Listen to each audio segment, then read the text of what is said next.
Welcome to Section 9, System Programming. In this section, we're going to see tutorials such as catching signals, running child processes, and processing command line arguments. Let's go ahead and start our first video, catching signals. Before we go into our tutorial, let me explain what signals are and how you can use them. Signals are a limited form of inter-process communication and typically used in Unix and Unix-like operating systems. A signal is an async notification sent to a specific thread in the same process or another target process to notify it of an event occurred. And you can catch signals for various reasons. For instance, you can catch a termination signal made to your process from another process to perform some pre-termination cleanup in your application. And when it comes to Go signal notification works by sending os.signal values on a channel. And now let's go ahead and see how that looks like in our Go application. First of all, I will create a new channel called signals.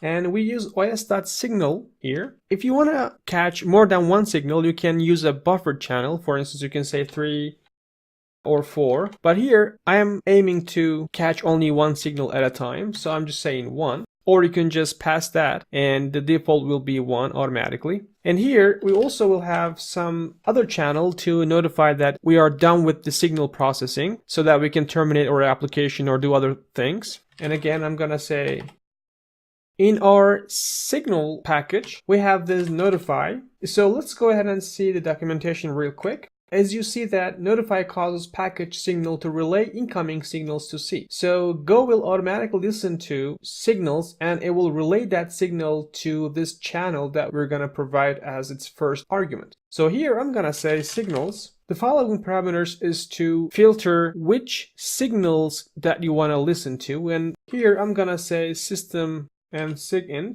And the other one is sigterm. Since this is a variadic function, you can pass as many signal type as you want. Now I'm going to create a Go routine that will simply listen to this signal and do some operation. So I'm just going to say signal here. I'm going to read the value and I'm going to write the content of the signal to the console. And here I will just say done true. So I am done with processing of that signal. You can do other operations here, maybe some cleanup or other things here. We can also say fmt println. Let's say signal captured and processed. And now I will just say println here and waiting for signal. And when we are done with our signal capturing and processing, we're gonna read its content, what we'll discard it because we don't need it, and then we'll proceed to the next line, which is to simply print out exiting the application. All right, let's go ahead and try this and see how that works. I'm just going to run this Go application. Now it's waiting for signal as I said here. Great.